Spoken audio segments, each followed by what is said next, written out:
Eu passo a palavra agora para a professora Yara Grandino. Boa noite a todos, a todas, né? Boa noite, professor Cláudio. Peço só a vocês que deixem o microfone desligado, né? Porque assim não me interrompe aqui nas apresentações, porque fica um ruído. Alguns talvez já me conheçam, eu estou com vocês na coordenação de pedagogia e de educação especial, e também faço tutoria da pedagogia, de algumas disciplinas aí da área da pedagogia. A minha formação é letras, pedagogia, pós-graduado em psicopedagogia, em Libras, em pedagogia empresarial e em transtorno do espectro autista, e mestre em linguística. Bom, hoje nós vamos falar um pouquinho sobre a questão da política educacional. Nós aqui, quem é da área da educação, precisa entender um pouco dessas questões, porque essas questões têm um movimento muito grande, elas mudam, né, muito rapidamente, alteram, né, artigos são alterados, enfim. Então, nós vamos conversar um pouquinho sobre isso. Eu não sei se tem aqui alunos que estão fazendo a disciplina tem a disciplina que eu faço a mentoria, que é de política, né, educacional, estrutura e funcionamento de ensino, até uma turma que conversa bastante no fórum. Então, vamos lá. Assim que eu parar a apresentação, aí nós abrimos para perguntas, para questões aí que vocês tenham dúvida. Tudo bem? Vamos lá. Epa, peraí. Bom, então nós vamos falar sobre os desafios e perspectivas da política educacional no Brasil. Então, nas políticas públicas, né, o que são as políticas públicas? Elas são um conjunto de ações que o Estado, né, o governo federal, estadual, municipal, eles organizam, né, financiam, implementam sistemas educacionais. Então, essas políticas elas vão assegurar acesso à educação de qualidade, vão reduzir as desigualdades, melhorar as condições de aprendizagem. E hoje, quando nós falamos dessa questão de melhorar a aprendizagem, de ter uma qualidade na educação, o governo ele lança todo ano as provas, as avaliações externas das escolas. Então, nós temos o SAEB, que é o Sistema de Avaliação da Educação Básica, onde as escolas, desde o primeiro ano até o médio, elas são avaliadas. Então, por meio de algumas provinhas, né, e mais, eles avaliam as crianças, né, de primeiro ao quinto ano, depois de sexto ao sétimo, e o ensino médio. E as escolas todas, elas têm que ter uma meta para atingir, né, anualmente. Até 2030, os governos eles estipularam uma meta para as escolas, mas nós estamos em 2025. Tudo bem que nós tivemos a questão da pandemia, que acabou 2 anos tendo uma grande interferência nesse processo, mas o único que está dentro dos padrões para 2025, 2024, né, porque 2025 nós iniciamos, são as escolas de primeiro ao quinto ano. Os alunos de primeiro ao quinto ano já conseguiram, de uma certa forma, chegar na média que foi estipulada para eles. Algumas escolas chegaram além da média, outras um pouco na média, mas a maioria chegou.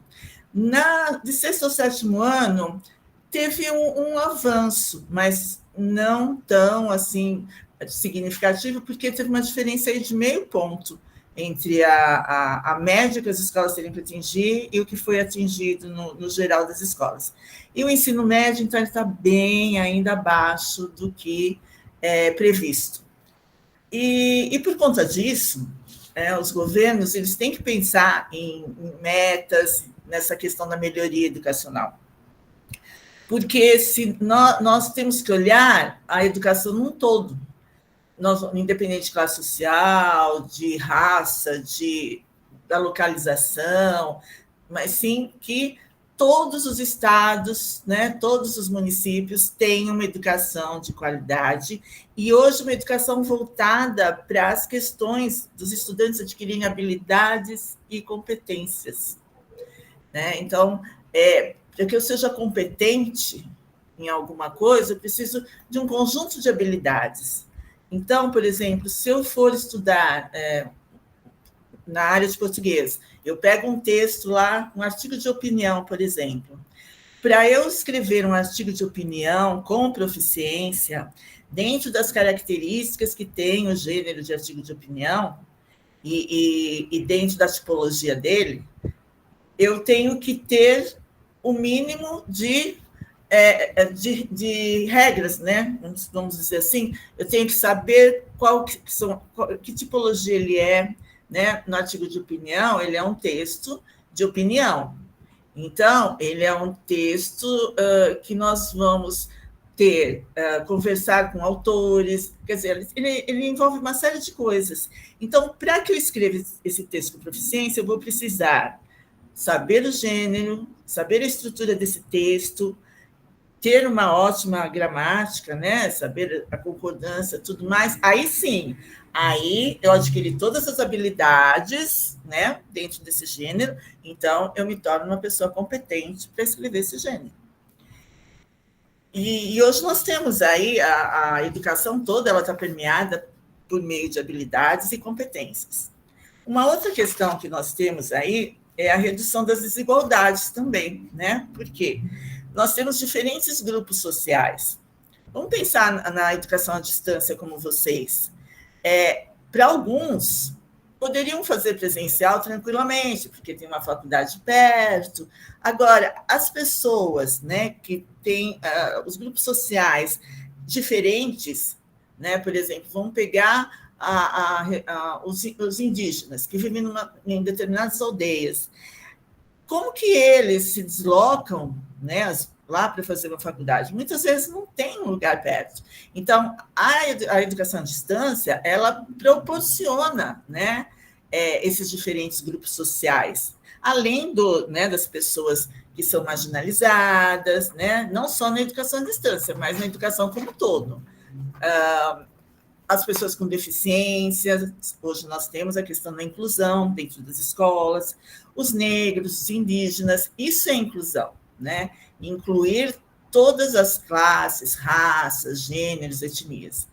Então, a educação, ela pensa nessas ações, nessas estratégias, para que se possa abarcar o todo, né? Vamos falar no sentido de Brasil, e conseguir que as pessoas tenham uma educação de qualidade. Tudo bem que nós tem vários problemas aí, né?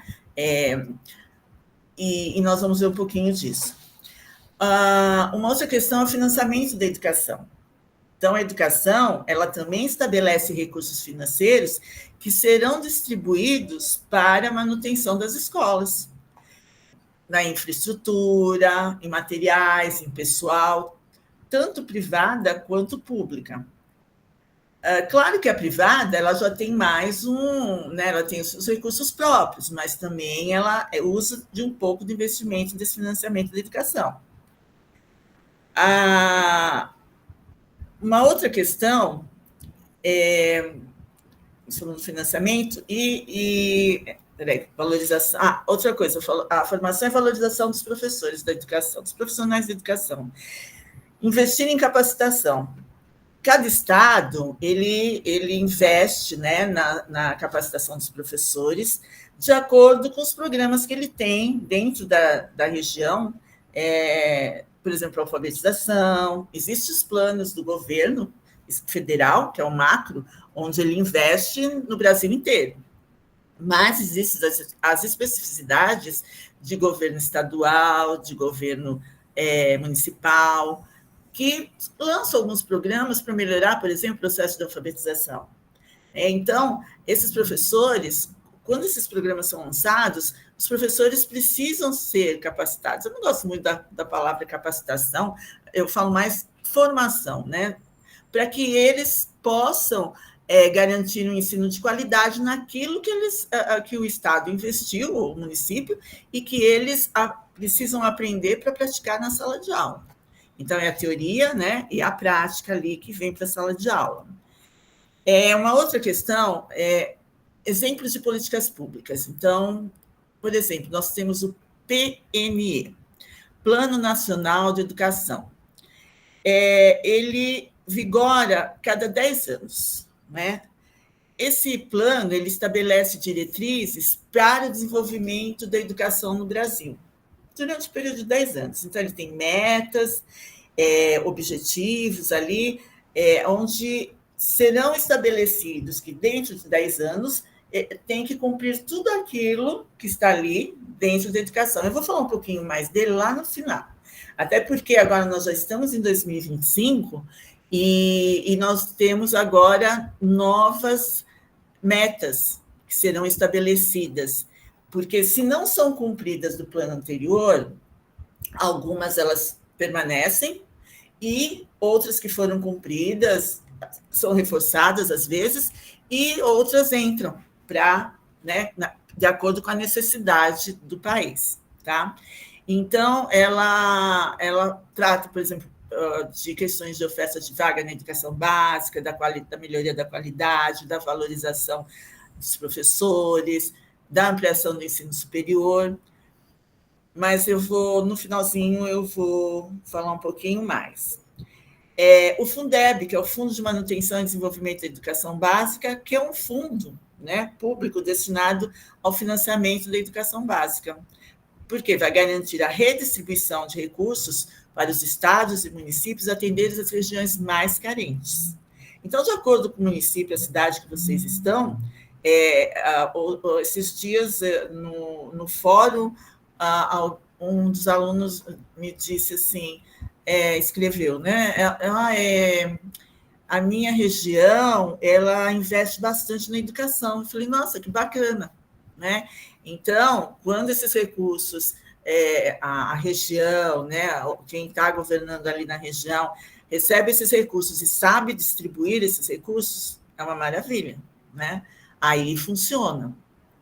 Agora, existem regiões que ainda são muito carentes, por mais recursos que recebam, ainda tem muitas necessidades, ou às vezes os recursos são mal empregados, também tem essa questão, né? Porque quando falamos em política, existem as questões que são aqueles políticos que se envolvem para fazer de tudo para que tudo dê certo, e aqueles políticos que vão ali, né? Vamos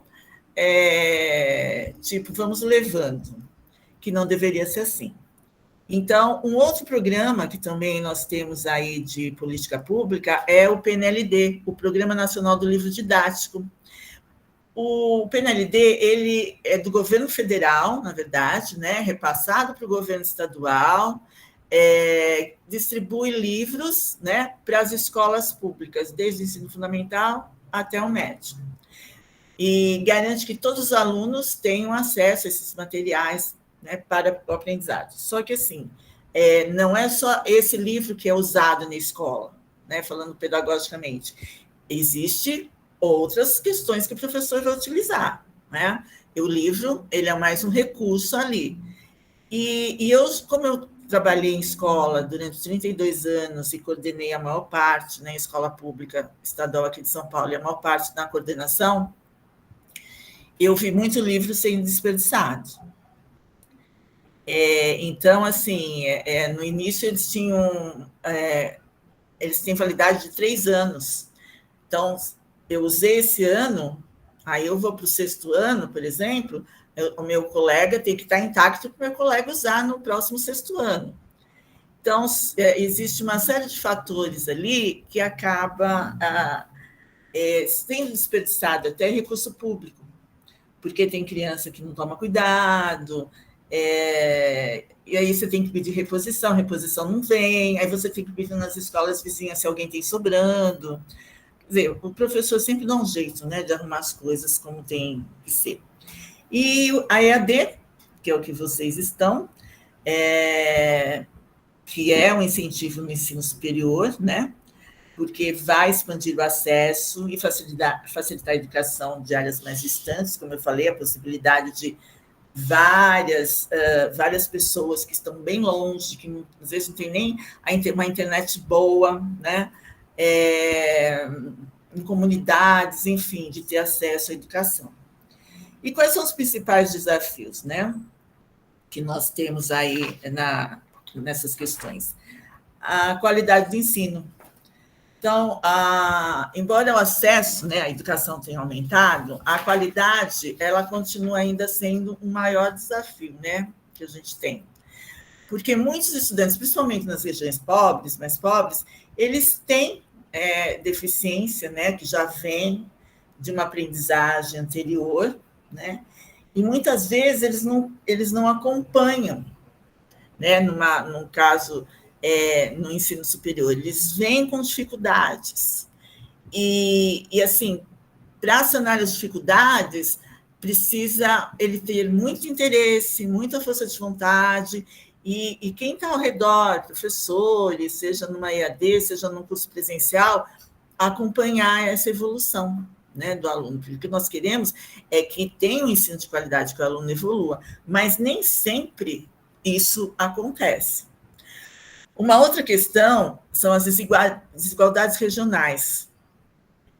Por exemplo, hoje nós sabemos que no Norte e Nordeste eles têm muita dificuldade, né, em termos de infraestrutura e acesso a uma educação de qualidade. Ou seja, infraestrutura, escolas que precisam, às vezes não tem nem carteira para todo mundo, não tem rampa de acessibilidade para cadeirante, enfim, fisicamente a escola falta muita coisa. E, além disso, também a questão da qualidade. Porque nós temos que ter, para ter qualidade no ensino, as políticas públicas, elas desenvolvem objetivos. Só que nós que estamos aqui, enquanto professores, precisamos focar nesses objetivos. E, muitas vezes, você percebe que em escolas, eu falo isso de carteirinha, que não tem professor que não quer mudar a sua metodologia, né? Não quer fazer curso de aperfeiçoamento. E vocês que estão aí na graduação, não pensem em parar por aqui, porque vocês precisam se qualificar cada vez mais, precisam fazer cursos de pós-graduação, quem puder vai fazer mestrado, vai fazer doutorado, enfim, avance na qualificação de vocês, para que vocês sejam um profissional diferenciado. E aí a gente fala da valorização dos professores. Então, tem professores que ganham salário baixo, não que tenha que ganhar, mas, às vezes, eles também não fazem por merecer, né? Só que os professores precisam de um incentivo. E se esse incentivo não existir por parte do governo, o trabalho fica inadequado. Então, como que o governo incentiva?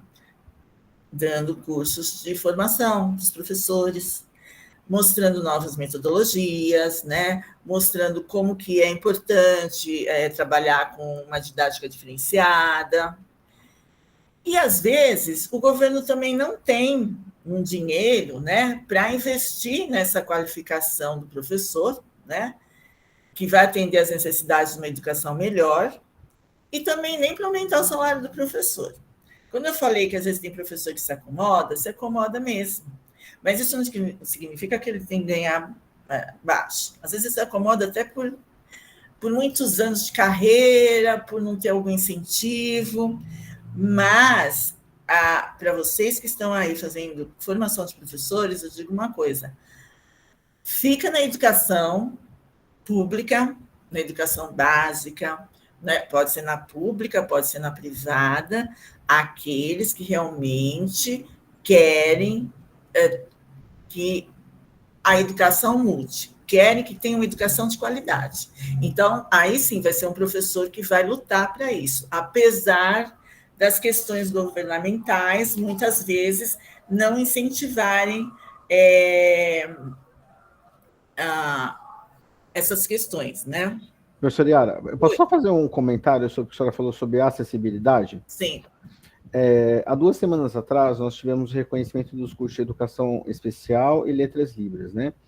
E na reunião com os avaliadores, uma aluna de letras livres relatou um fato bem, assim, né, preocupante, né? Ela é de uma comunidade ribeirinha, lá no Amazonas, né?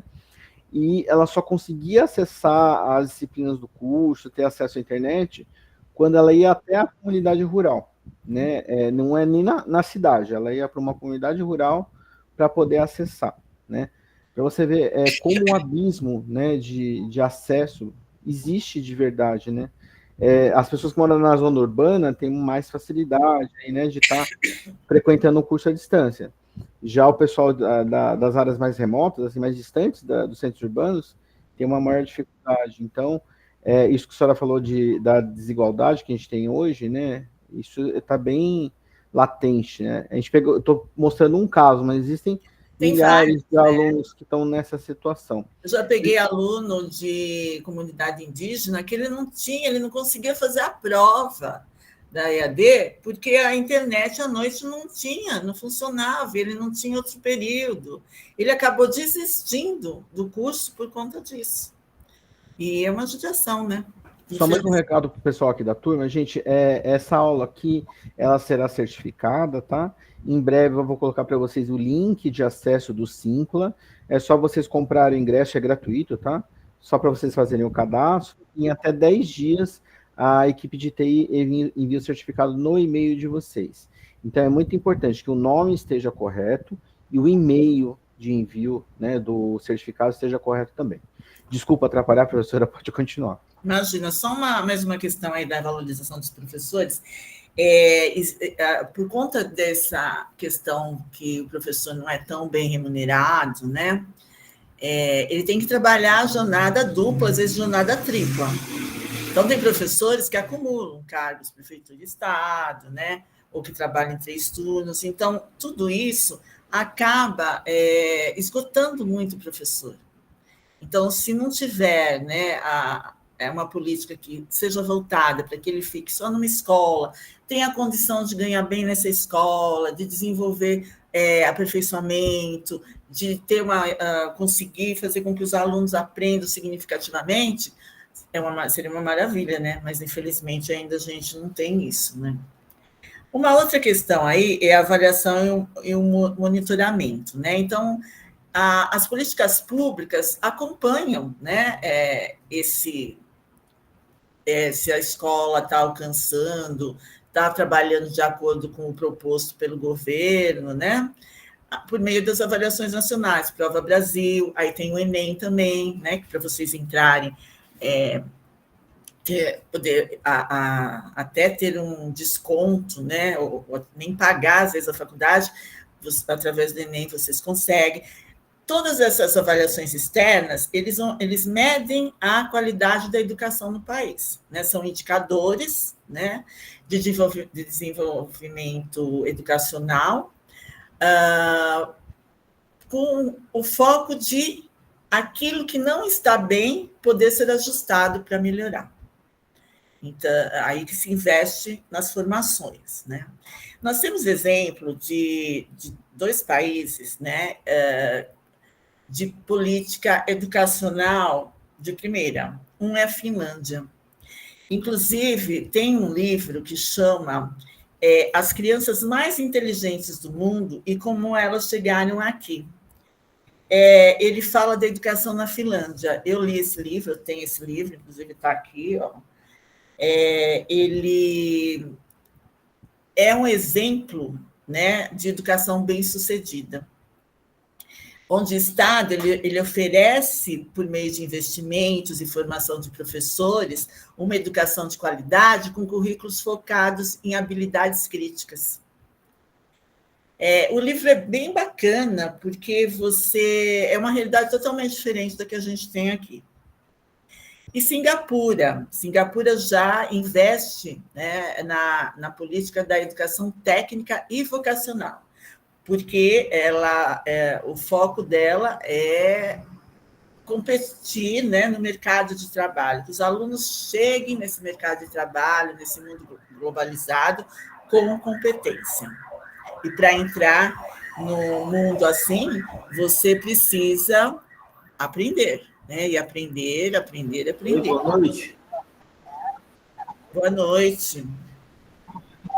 Boa noite, eu queria tirar só uma dúvida. Pode falar. Tá. Esse conteúdo que você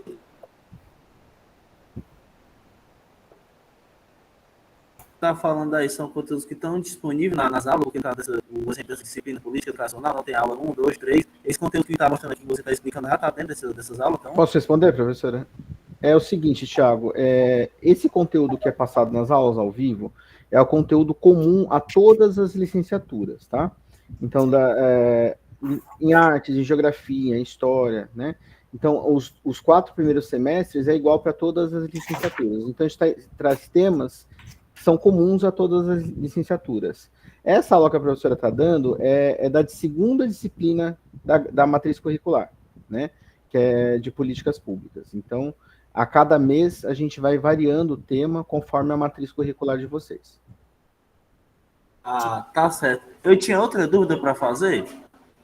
É assim, Fala, Thiago. Questão não estou falando só especificamente desse curso aqui, não, de política educacional, é de qualquer outra matéria. A avaliação presencial é feita totalmente online ou ou é no polo?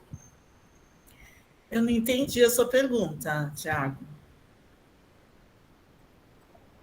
Acho que ele travou. Vamos fazer o seguinte, eu vou dar continuidade. As avaliações finais, não estou falando específico dessa disciplina que nós estamos estudando aqui, não. Ô, Thiago, esse é o momento da gente ter aula ao vivo. Se você quiser tirar dúvidas sobre os cursos, entra nos plantões de coordenação, tá bom? Lá você pode tirar todas as dúvidas sobre os cursos, senão a gente atrapalha o andamento da aula da professora Yara, tudo bem? Bom, uma outra questão é a avaliação e monitoramento, né? Que a gente já falou, da Finlândia e tal. Tá, então, no Brasil, né, as políticas públicas nosso país tem um sistema educacional que ele abrange a educação básica, a educação superior, a educação profissional, e implementa políticas envolvendo diferentes esferas, como o governo, né, o federal, o estadual e o municipal. Lembrando que cada governo, né, vamos pensar, São Paulo tem o nosso governador, Maranhão tem outro governador, eles têm as suas políticas públicas, né, regionais, e tem as políticas públicas federais, assim também como tem as políticas públicas municipais. A federal, ela abrange o Brasil inteiro, ela é para todas as regiões, né? Então, por exemplo, o que nós temos hoje, que nós vamos falar um pouquinho? A BNCC, a Base Nacional Comum Curricular, ela é para todo o Brasil, mas aí a gente chega lá para falar sobre ela. Tá? Vamos lá. Agora é aqui. Então, as políticas públicas, né, para a educação infantil, por exemplo, ela tem ações e diretrizes que vão garantir a qualidade do desenvolvimento das crianças, né, até 6 anos de idade. Não falo 6, porque com 6 especificamente eles já estão no primeiro ano, mas com 5 anos e 11 meses. Então, ela é primordial, porque ela é uma etapa fundamental para o desenvolvimento da criança. Aquilo que ela se desenvolve na educação infantil, ela vai levar para o resto da vida. Por exemplo, uma criança que é muito bem estimulada, principalmente em casa, né? Em casa, até os 3 anos, muitas crianças ainda não vão para a escola, porque a obrigatoriedade, segundo a LDB, a Lei de Diretrizes Básicas da Educação Nacional, nós vamos falar dela um pouquinho, a criança entra aos 4 anos na escola e vai até os 17, que é o término do ensino médio. Agora, na educação infantil, tem muitas crianças, né, que não percorrem a creche, que a creche é de 0 aos 3 anos e 11 meses. E por elas não percorrerem estar na creche, quem está mesmo são os pais dentro de casa com a criança, a família tem que estimular. Se vai para a creche, ela é estimulada dentro da creche, porque nós pegarmos a BNCC, da educação infantil, desde o pique do 0 ano ali tem etapas para o desenvolvimento da criança. Então, a Base Nacional Comum Curricular ela é um documento oficial que abrange todas as escolas públicas, estaduais do Brasil, né, públicas e particulares, né, estaduais, municipais, que tem que ser desenvolvida dentro da escola. Só a base? Não, né? A base é o documento prioritário que veio lá do MEC para dizer assim, é o seguinte, toda região tem que trabalhar igualmente, porque se o Joãozinho sair de São Paulo e for para o Mato Grosso, os conteúdos são basicamente iguais. Mas, lógico que cada região tem sua especificidade e dentro da sua especificidade ela vai agregar outras coisas ali no seu plano, no plano político-pedagógico da escola. Bom, aí na educação infantil, né, que eu já falei de 0 a 5 anos, tal, que vai desenvolver as habilidades fundamentais. Então, a criança, quando eu estava falando, quando ela é estimulada, até os 3 anos, estimulada no sentido de ler para ela, brinque, corre, joga papel, rasga, corta, enfim, toda aquela coisa de coordenação global, motora, ela dificilmente ela vai dar problema no processo da alfabetização, a menos que ela tenha uma especificidade, um transtorno específico, alguma coisa assim. Então, quais são o objetivo, né, da educação infantil aí, né? Aprendizagem, essa aprendizagem vai ao longo da vida e ela vai ter um impacto significativo, né? Cognitivo, emocional, social, motor da criança, que nos primeiros anos de vida são fundamentais. O objetivo das políticas públicas para a educação infantil também é garantir o acesso universal, ou seja, que todas as crianças, né, a educação infantil deve estar disponível para todas as crianças, independente de classe social, origem, toda aquela questão que a gente já sabe que são os excluídos. Outra questão, promover a qualidade da educação. Então, ela deve assegurar que o ensino seja adequado ao desenvolvimento das crianças, né, e com profissionais qualificados, com infraestrutura apropriada para as crianças, porque não adianta assim, eu ter criança pequena dentro da escola e não ter, por exemplo, parque, um tanque de areia, uma biblioteca, tudo aquilo que eu preciso para o desenvolvimento dessa criança. Uma outra questão que é fomentar o desenvolvimento integral das crianças, reduzir as desigualdades, né? Quando a gente fala das desigualdades sociais, o desenvolvimento integral dela, a gente vai falar do cognitivo, do físico, do afetivo, do social. Outra questão a principal diretriz da política da educação infantil, ela está regulamentada, né, na LDB, Lei de Diretrizes e Bases da Educação Nacional, a Lei 9394, de 1996, que vem substituir a Lei de Diretrizes e Bases da Educação Nacional de 1972.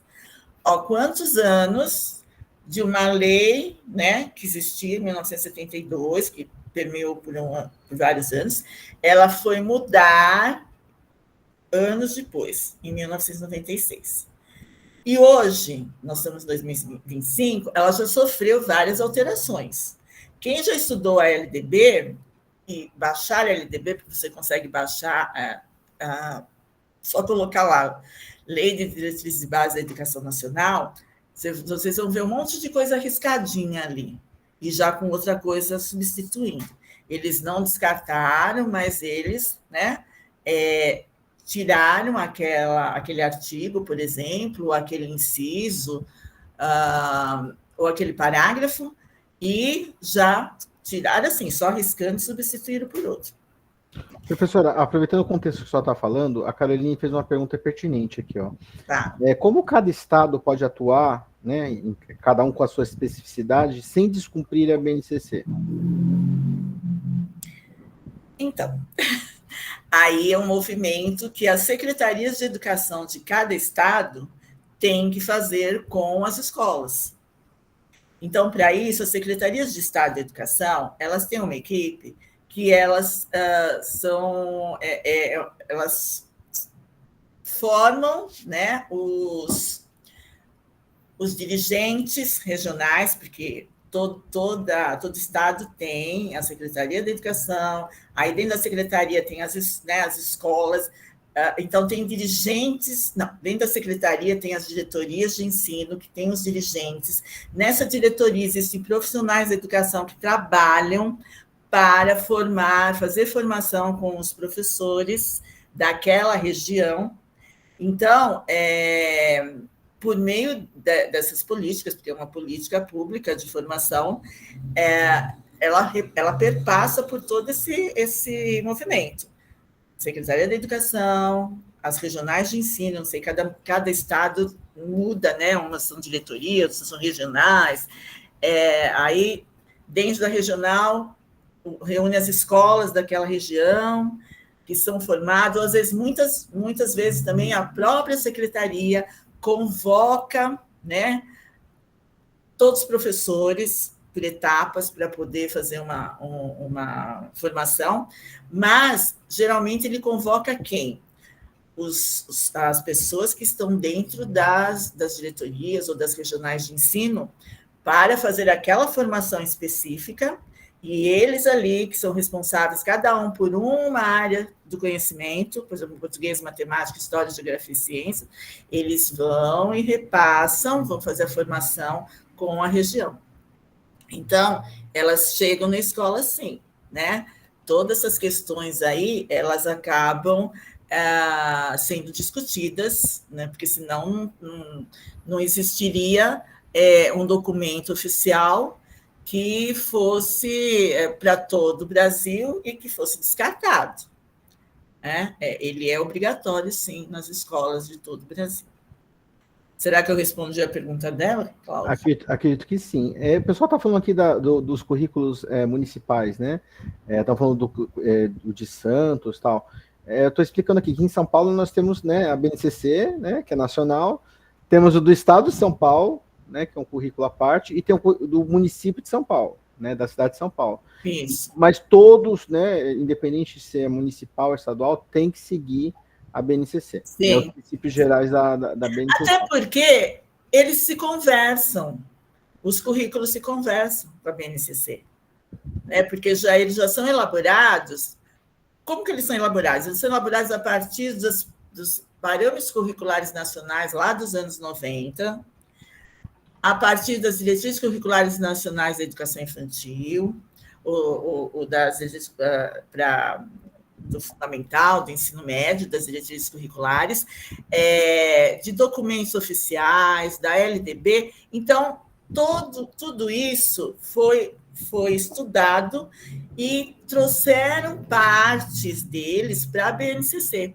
Eu que conheço os parâmetros, conheço essas questões, se eu olho a BNCC, eu lembro de certas coisas que estavam nos parâmetros, de certas coisas que estavam nas diretrizes, então eles se conversam. Então não tem porquê, quando o município faz estabelece algum, por exemplo, aqui tem o currículo de São Paulo, ele já traz todas essas questões, né? Amarradas com a BNCC e com tudo que já passamos, porque a gente também não descarta tudo, não é porque está velho que eu vou jogar fora, tem outro que eu vou jogar fora aquele, não. Um vai trazendo coisas, vai colocando coisas para o outro, mas o outro vai vindo aperfeiçoado de outras coisas, porque a gente tem um movimento, as pesquisas científicas, elas estão aí, toda hora mudando. Então, toda hora nós temos teorias novas. Então, as teorias novas elas precisam ser implantadas. Eu vou implantar e vou jogar fora o que tinha? Não. Elas trazem da etapa passada para o hoje, né? Mas com aperfeiçoamento.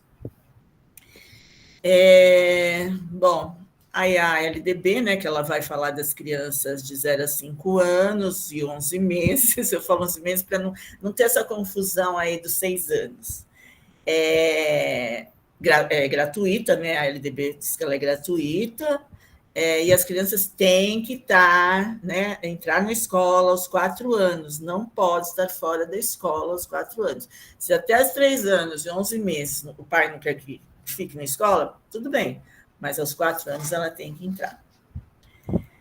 E alguns artigos aqui da LDB, que esse vai falar do artigo 21, que ele vai definir as etapas da educação básica, que é a educação infantil, ensino fundamental e ensino médio. Outra questão, o artigo 22 vai estabelecer a obrigatoriedade do ensino fundamental, que deve ser ofertado de 6 a 14 anos, porque vai, né? Aí, às vezes, tem pessoas que confundem, falam assim, não, mas lá na LDB fala que é obrigatório de 6 a 14 anos, o ensino fundamental. Não esqueça do médio, que vai mais 3 anos, vai até os 17. Então, a educação, a obrigatoriedade dela é dos 4, né, que é da educação infantil, aos 14 anos. O artigo 23 trata da educação infantil, destacando que ela será oferecida em creches e pré-escola. O 24 apresenta as normas gerais para a organização do ensino fundamental, que vai falar sobre as questões da duração, da obrigatoriedade do ensino. E o artigo 25 ele vai falar da flexibilização sobre o currículo. Aí sim, ele vai se adaptar, como a gente estava falando agora há pouco, à realidade local e cultural. Então, lógico que todo estado, todo município tem sua especificidade. E por isso que existe o currículo aqui de São Paulo. Ele se adapta a São Paulo, mas respeitando a Base Nacional Comum Curricular. Uma outra questão, o artigo 26, que ele vai falar sobre o ensino médio, detalhando as características com uma duração e os objetivos para a preparação para o trabalho e a cidadania, né? Que é o objetivo maior do ensino médio, é a questão formar para o trabalho. O 27, ele determina a organização curricular no ensino médio, com ênfase nas disciplinas obrigatórias e nas alternativas que podem ser oferecidas. Então, nós temos aquelas disciplinas, português, matemática, história, geografia, ciências e tal. No ensino médio, hoje, nós temos os itinerários formativos. O itinerário formativo, ele é uma ação do MEC, do Ministério da Educação. Quando ele é uma ação do MEC, ele é uma ação do governo federal. E ele traz para os estados, né, porque aqui o município de São Paulo, no município, não tem ensino médio, só no estado, nas escolas estaduais. Então, ele determinou o currículo para o ensino médio com itinerários formativos, ele faz as disciplinas comuns, português, matemática, inglês, existem algumas disciplinas comum para serem feitas, mas ele já opta por exemplo, eu quero fazer direito. Então, ele vai ter disciplinas mais focadas para a área de humanas. Eu quero fazer biomédica. Vai ter disciplinas mais focadas para a área de exatas, biológicas, no caso. Então, assim, ele se divide. O primeiro ano ele é meio incomum, depois ele vai se dividindo, né? As turmas vão entrando naquilo que realmente querem fazer. Já teve muita discussão desse currículo aqui. Ora, querem tirar. Então, assim, eu não estou na rede pública mais, né? Eu fiquei 32 anos na rede pública como professora e coordenadora, mas hoje eu não sei como é que está dentro, eu só sei por falas de colegas que estão na rede pública. Mas são metas do governo. Então, todo Estado tem que trabalhar com essa organização curricular aí dos formativos itinerários. A outra questão é a obrigatoriedade, a gente já falou, né? Que eu estou aqui. Acho que eu repeti um artigo aqui sem querer. Bom, o 29, que ele vai tratar. Não, 28, né? 28, ele vai estabelecer a obrigatoriedade da educação básica, que eu já tinha falado, que no artigo 29, ele vai falar da integração entre a educação básica e a educação superior, enfatizando a formação do professor. Por exemplo, vocês que estão na formação de professor, né? As áreas que vocês optaram aí, pedagogia, letras, matemática, história, enfim, educação física. Quando a gente fala dessa integração, o que vocês têm hoje? Um estágio que vocês estão lá em loco, nas salas de aula, olhando a teoria que vocês estão vendo dentro da prática. Então, ação, reflexão e ação, né? Vocês têm a ação do conhecimento, vai refletir sobre ele na prática e volta para a ação. Só que tem que tomar muito cuidado com essa questão, porque quando você está ali observando se aquilo que você está tendo no seu currículo da faculdade está acontecendo em sala de aula, ótimo, né? Então as coisas estão andando legal. Às vezes não está acontecendo, por quê? Mas a professora tem uma metodologia que não tem nada a ver com o que a gente está aprendendo. Porque existe alguns nós ali dentro daquela escola, da gestão, enfim, da professora. Então, assim, essa questão da educação básica à educação superior, não só quando eu enfatizo a formação do professor, estou falando vocês, mas ela tem que existir, né? Ela tem que existir, assim, ela é linear, né? Ela vai numa horizontal. Então, eu passo pela educação básica, eu entro na educação superior, eu opto por fazer uma formação de professor, então eu tenho que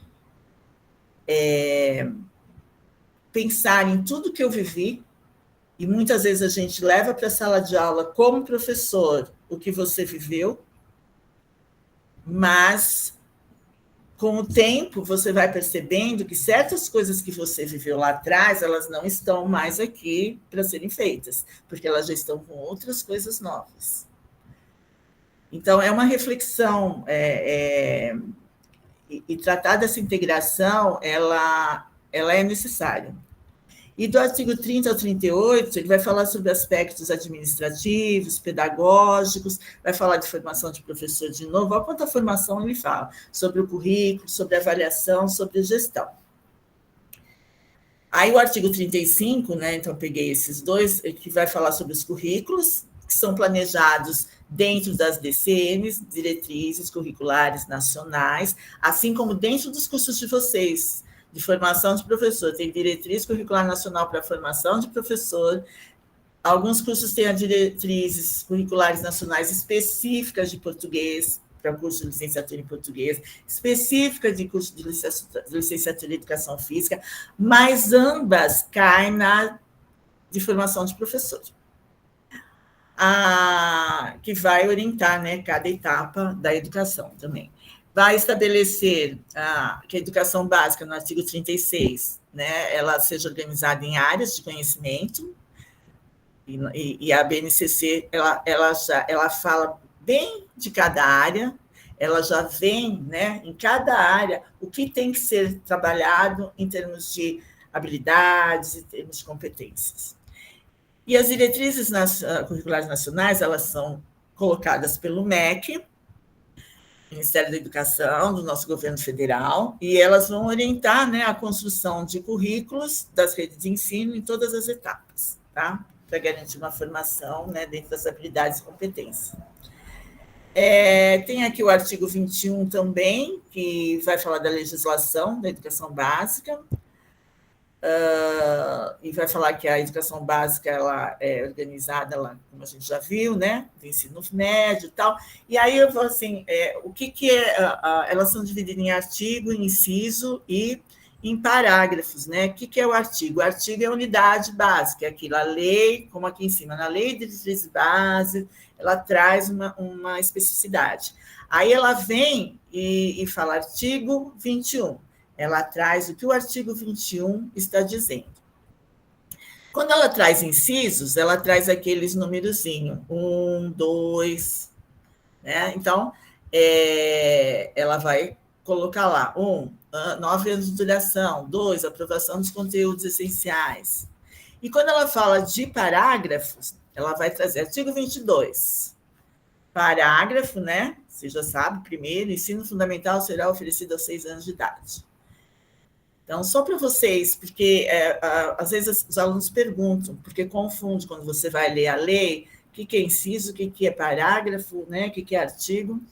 E aí vem, né, a educação infantil, as decentes de educação infantil, do ensino fundamental, cada uma vai focar num aspecto, tá? Do ensino médio, e aí a BNCC, porque a BNCC ela foi introduzida instituída, né, em 2017. Só que ela começou a vigorar realmente em 2018, mas por conta de pandemia, né, de uma série de coisas, ela só começaram as faculdades, as escolas começaram mais a trabalhar a partir de 2020, no começo de 2021, porque 2019 as escolas estavam começando a trabalhar e, de repente, entrou a pandemia, teve toda aquela questão, né? Então, hoje, ela está bem dentro, né? Ela está bem orientada dentro das escolas. E assim, existe uma flexibilização, né? Como eu falei, cada região tem sua especificidade, né? E ela vai trazer o ensino por competências e habilidades. Aí vai falar de cada uma, né, dos eixos que cada uma tem, do ensino fundamental, do ensino infantil, do ensino médio, e da reforma do ensino médio, que eu falei dos itinerários formativos, que é a Lei 13.415, de 2017. O currículo é a formação de professores, então também traz, né, essa questão da formação docente, para qualificar os profissionais nas novas diretrizes. O currículo é inclusão, né, que deve ser adaptado, o currículo deve ser adaptado para crianças com necessidades educativas especiais, mesmo que elas estão na sala regular, o professor da sala regular está trabalhando com elas, com a classe toda, mas a criança que tem, vamos supor, síndrome de Down, que não consegue entender história escrevendo, ela tem que entender história por imagens. Então, eu trago imagens para essa criança, para ela entender o contexto da história. Então, eu estou adaptando o currículo. Mas, infelizmente, a gente pouco vê os professores da educação básica adaptar currículo. E aí, os desafios, né, e as perspectivas dos avanços do currículo, da implementação, desigualdades regionais, que são diferenças significativas, a capacitação docente, o currículo inclusivo, que é a adaptação curricular. E o currículo, aqui no Brasil, né, ele é um documento regulado por normas, né, documentos legais, que vão pela Constituição Federal, a LDB, a Lei de Diretrizes e Bases da Educação Nacional, as DCNs, a BNCC, a Reforma do Ensino Médio, enfim, por todas as legislações.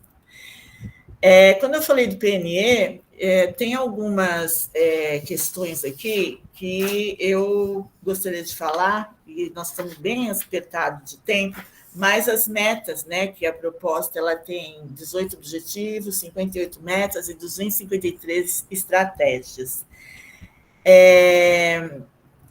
E as metas agora, os objetivos agora previstos, né, para essa nova aí de 2025, que vai até 2035, é ampliar a oferta de matrículas em creches para a escola, garantir a qualidade da educação infantil, assegurar a alfabetização até o final do segundo ano. Isso já estava antes, né?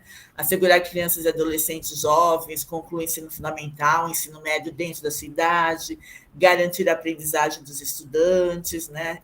Enfim, ela traz 18 objetivos que vocês, se vocês clicarem na internet, vocês vão de encontro a ele. Eu até teria mais coisas para falar, mas eu não vou me estender, porque nós já estamos bem na hora, né? Oi, professora, deixa eu só falar uma coisa para a senhora. Eu passei o mesmo link para todas as duas instituições, então, assim, não vai ter a próxima aula, porque não foi passado o link para os alunos, tá bom? Então, a gente vai acabar essa aula aqui mesmo. Posso continuar, então? Pode, só que eu vou ter que sair agora para ir para a colação de grau da UNBTA, tá bom? Tá. Você falou da lista de presença para eles? Já passei tudo aqui no chat para eles. Aqui, tá. Então, eu vou voltar aqui, gente. Mas eu vou estar aqui, só que eu não vou estar escutando vocês, tá bom? Eu vou terminar e eu vou responder as questões de vocês, tá bom? Vamos lá. Deixa eu voltar aqui nos meus slides. Boa colação, Cláudio. Bom, deixa eu voltar aqui, então, né? Eu estava falando, estava correndo para... Então, ampliar a oferta da educação integral, em tempo integral, para a escola pública. Aqui em São Paulo nós temos algumas escolas, aliás, várias escolas de tempo integral. A criança fica das 7 às 4 ou das 8 às 5. Ou no primeiro tempo, elas têm os currículos básicos, por exemplo, no primeiro ano ela tem com a professora lá todos os currículos básicos, e à tarde ela tem algumas oficinas, algumas estratégias para reforçar tudo aquilo que ela teve no período da manhã. É uma escola que paga até mais, porque também o professor fica lá 8 horas todos os dias, né? Uma outra questão é o acesso e permanência de todas as modalidades, pegando indígena, educação de campos, quilombolas, enfim. É a inclusão mesmo. Garantir o acesso à oferta de educação especializada, né, para o público-alvo aí da educação especial, educação bilíngue, de surdos. Hoje a gente já tem algumas escolas aí com Libras. Nas próprias faculdades presenciais, quando tem aluno surdo, tem intérprete de Libras, e quando você tem algum curso de, por exemplo, letras Libras, né? Aprende português e Libras, também tem intérprete. Alfabetização para todos, jovens, adultos e idosos, acesso e permanência na educação profissional e tecnológica, né, reduzindo as desigualdades, garantir a qualidade da formação, as demandas das sociedades, do mundo do trabalho, das diversas populações, né, e ampliar o acesso e permanência e a conclusão na graduação, também para reduzir as desigualdades, garantir a qualidade dos cursos de graduação em instituição de ensino superior, ampliar a formação de mestres e doutores, porque quanto mais mestres e doutores tiver, melhor a educação, porque a nossa visão é de pesquisador, então aquilo que a gente gosta muito, você acaba estudando, pesquisando, mergulhando naquilo, e isso traz para a sala de aula uma aprendizagem bastante significativa, né? E aí você soluciona muitas coisas dentro da sociedade, quando você tem pessoas formadas em graduação, pós-graduação, mestrado, doutorado. A sociedade ela pode gritar mais, né? A gente minimiza os problemas da sociedade. Garantir a formação e condições de trabalho, né, na educação básica, assegurar a participação social no planejamento e gestão educacional e a qualidade e equidade, né? Quer dizer, não só qualidade, né, mas que todos tenham condição dentro dessa qualidade na educação básica.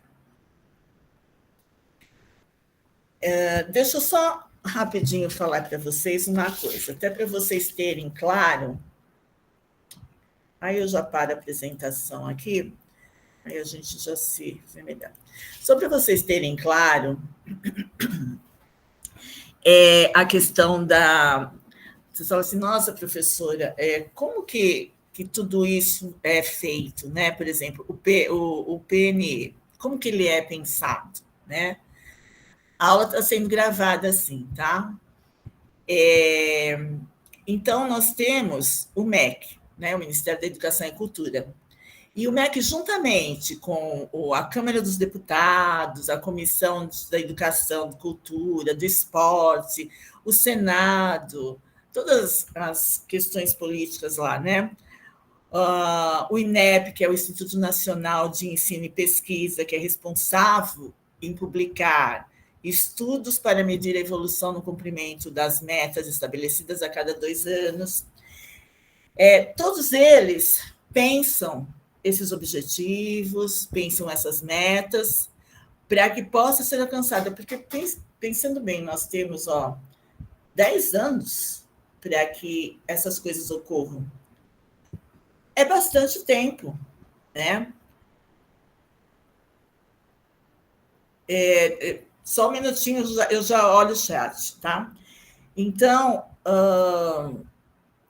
elas vêm para que nós possamos, né, nós, quando eu falo, a sociedade no todo, ter uma educação, né, diferenciada, onde a gente consiga atingir aquilo tudo que o governo pede.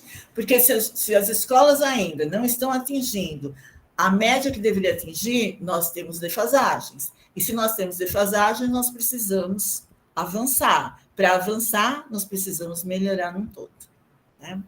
É isso, gente. Agora eu abro para perguntas. Deixa eu ver aqui no chat se tem alguma coisa. Tirar dúvida, nós mesmo plano, nível de presença. Tá. Valéria, pode abrir seu microfone, quiser abrir a câmera também. Eu até gosto de ver as pessoas, né? Senão parece que a gente só está nos robozinhos. Pode falar.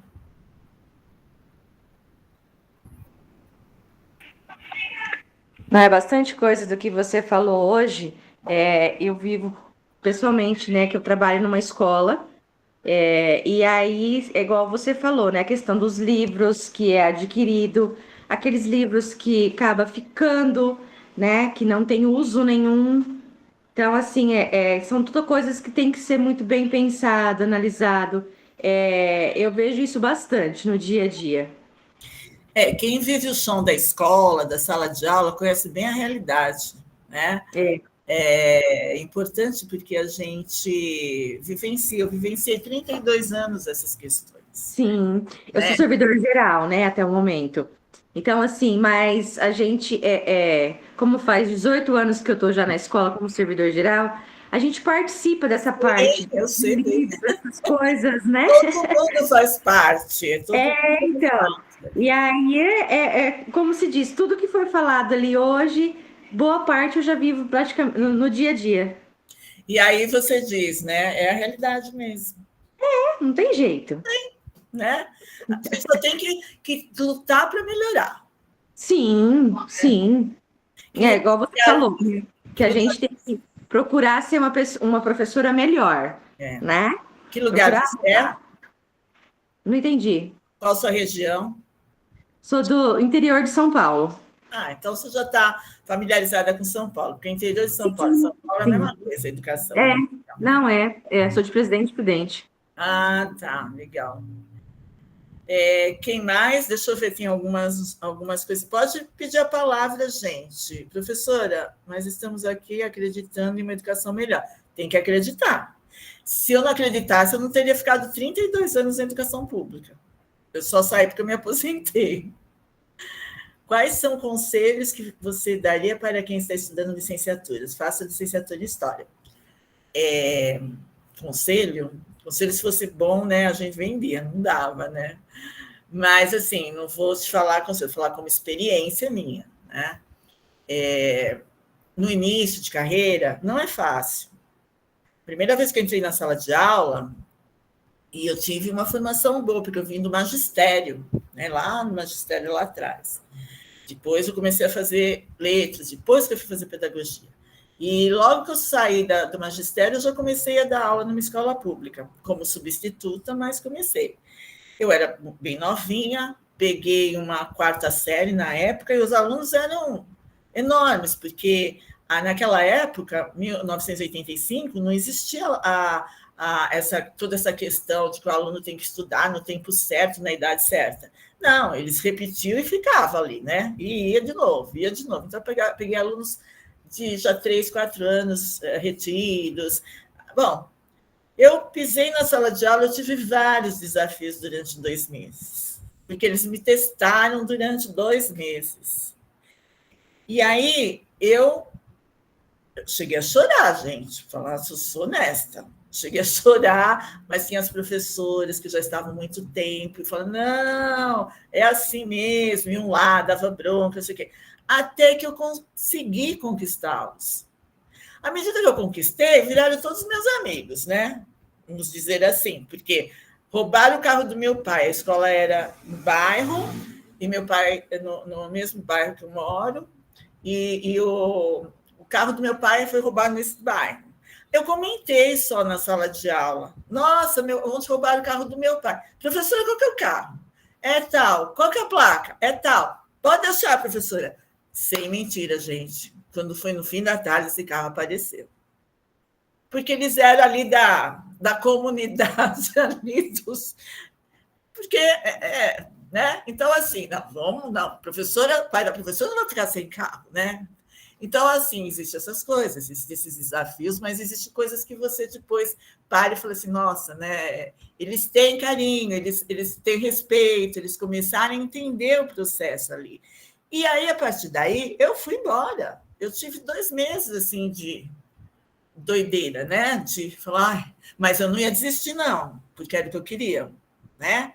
Eu tinha os professores que me ajudaram, que falavam, não, faz assim, tal.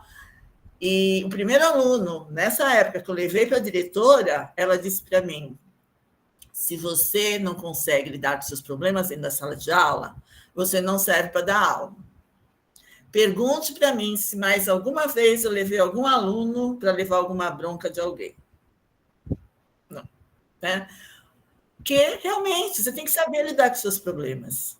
Né? Mas, assim, se você gosta do que você faz, do que você está estudando, é isso que você quer, você vai lidar com gente o tempo todo, né? Você vai lidar com problemas familiares, você vai lidar com problemas dos alunos, eles vão vir contar, é uma série de fatores. É porque você vai em frente, você tem que ir em frente. Agora, se você pisar na sala de aula e no primeiro desafio você sair correndo, esquece. Aí vai ser difícil você voltar. O Jô Damasceno levantou a mão. Depois eu respondo mais uma no chat. Oi, Jô. Oi, professora, boa noite. Boa noite. Só para dizer, que bom que você não desistiu. Feliz por isso, né? Podemos usufruir um pouco da sua experiência e da sua sabedoria nesse momento. Obrigada. Eu fico bastante feliz de poder trazer, né, as minhas vivências. Eu acho importante para vocês que são da área de licenciatura ter esses relatos. Eu, quando estava dando aula no presencial,